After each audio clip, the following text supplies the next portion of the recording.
پر پکتیکا د پاکستان برید د طالب فعالانو غوسه او د مشرانو چوپتیا دا چې حمید کرزي او جنرال مبین ترڅنګ نورو څه ویلي جزئیات همدلته وګورئ او چینل سبسکرایب کړئ.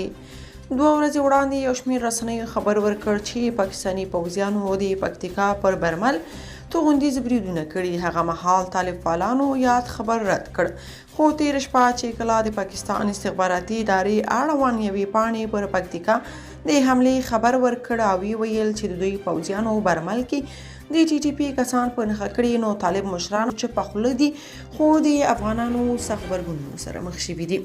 حمید کرزي د پکتیکا ولایت پر برمل ولسوالۍ د پاکستاني پوځیانو توغندیز بریدونه په کلکو ټکو غندي او دغه بریدونه زموږ پر خاورې واضح تیری او د ټولو نړیوالو موازینو خلاف عمل بولي. حمید کرزي د پاکستان پر حکومت غږ کوي چې د افغانستان پر وړاندې خپل سیاست ته تغییر ورکړي او د افراطیت پالنې او تشدد پر ځای د دواړو هیوادونو ترمنځ د ورورګلوۍ او حسنه او متمدنې رابطې لاره خپله کړي. جنرال مبین لیکلي پاکستان 2 ځلې پر افغان خاوره هوایي بریدونه وکړ، پوه شول چې څوک یې پوښتنه نه کوي، نو دا ځل یې توغندیز برید هم وکړ. رحمت الله اندړ لیکلي ملا یعقوب اخوند چیرته ورک دی؟ د پکتیکا ولایت پر برمل ولسوالۍ پاکستان توغندیز بریدونه کړي. ځوان وزیر به وایي چې نوم یې نه اخلم، بیا ناندرې جوړیږي. پر افغانستان د دغسې بریدونو جواز د دوحې د قرارداد په پټو ضمیمو کې راغلی، که نو هیڅ هیواد پر بل هیواد داسې علانیه برید نشي کولی. طالب پلوي شیرزاد لیکلي دغه د توغندیو برید ولې چوپه خوله یاست ډارنو؟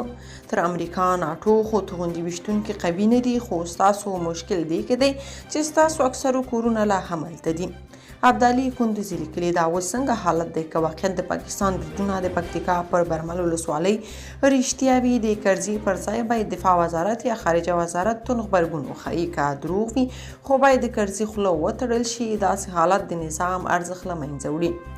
پیغام صافي لیکلي د افغانستان پکتیکا ولایت پر برمل ولسوالۍ د پاکستاني پوځیانو د توغندیز بریدونه زموږ پر خاوره واضح تیری او د ټولو نړیوالو موازینو خلاف عمل دی، په داسې حال کې چې د اوسني نظام دریځ د پاکستان پر وړاندې لا هم ورورولي او ملګرتیا ده. طالب مزمل کریمي لیکلي د پکتیکا پر برمل ولسوالۍ د برید حقیقت باید روښانه شي. که رښتیا برید شوی وي پاکستان ته باید بالمثل ځواب ورکړل شي. د بالمثل ځواب د نه لیدو په صورت کې به پاکستان یو ځل بیا جرأتمند شي او د جمهوریت په شان به شپه او ورځ د توغندیو باران جاري وي. موږ به یې هم په خړو سترګو ننداره کوو. که تاسو په دې اړه څه نظر لرئ په کومنټ کې شریک او چینل سبسکرایب کړئ.